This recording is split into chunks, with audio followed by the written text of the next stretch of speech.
ফের অ্যাকশন মোডে ইডি। শুক্রবার সকালে দমকল মন্ত্রী সুজিত বসুর অফিস সহ কলকাতার 7 ঠিকানায় হানা দিলেন ইডির আধিকারিকেরা। জানা গেছে পুর নিয়োগ দুর্নীতির সহ 2টি পৃথক মামলায় এই হানা। পুর নিয়োগ দুর্নীতির মামলায় দীর্ঘদিন ধরেই তদন্ত চালাচ্ছে ইডি। অয়নশীল সহ একাধিক ব্যক্তিকে গ্রেফতার করা হয়েছে। তাদের জেরা করে পাওয়া তথ্যের ভিত্তিতে ধীরে ধীরে রহস্যের শিকড়ের কাছাকাছি পৌঁছচ্ছেন তদন্তকারীরা।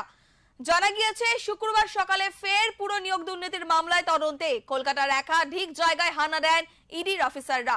সল্টলেকের দমকল মন্ত্রী সুজিত বসুর অফিস, নিউ আলিপুরে এক আইনজীবীর বাড়ি, নাগেরবাজার কাউন্সিলর নিতাই দত্তের বাড়িতে যান তারা। শেষ পাওয়া খবর অনুযায়ী এখনো চলছে সেই তল্লাশি।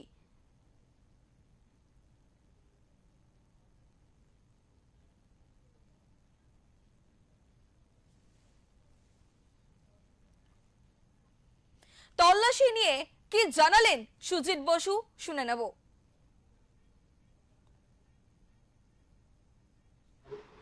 ক্ষমতা দেখাচ্ছে দেখা, কিন্তু আমার কথা হচ্ছে এর আগে ওরা এসছে, সেখানে ওরা তদন্ত করেছে, আবার 1.5 মাস বাদে আবার তদন্ত।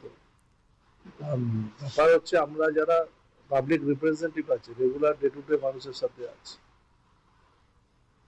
এই সময় নষ্টের মানে কি আছে? তার উপরে আবার কাউকে কোনো ইন্টিমেশন দিচ্ছে না, সেখানে নিজেরাই ঢুকে পড়ছে। আমার তো মনে হয় এই সমস্ত জায়গায় ঢুকে পড়ে ওরা ভুলভাল না কিছু করে। আমার অফিসে কাউকে কোনো সাক্ষী নিল না, কিছু নিল না, ঢুকে গেল নিজেরা। এটা কি পারে আইনে? গণতন্ত্র এটা পারে? দেখবো আমরা এগুলো। দীর্ঘ 1.5 বছর বাদে আপনি যেমনটা বলছিলেন, তারা আসলো, আপনি ইনফরমেশনও দেননি বিভিন্ন জায়গায়, তারা রেস্তোরাঁ থেকে শুরু করে গোডাউন এসব জায়গায়। দেখুন, আমার 2টো ছোট রেস্টুরেন্ট আছে, আর আমার ছেলেমেয়ের একটা রেস্টুরেন্ট আছে। আমার দরকার হচ্ছে সেখানে গেছে, আমার কোনো আপত্তি নেই, কিন্তু বলে যাবে তো।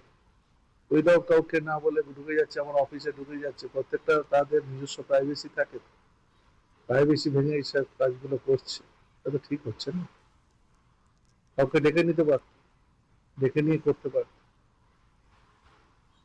সামনে বিধানসভা নির্বাচন, হ্যাঁ, এটা তো সবাই জানে যে বিধানসভার আগে এইগুলো চাপ সৃষ্টি করা, যাতে প্রতিপক্ষকে, আমার মনে হয় তাদের কিছু লাভ কিছু। আপনাকে তো কোনোদিনও ডাকেও নি, তারপর হঠাৎ আবার এখানে চলে আসে। সেটা তো আপনারা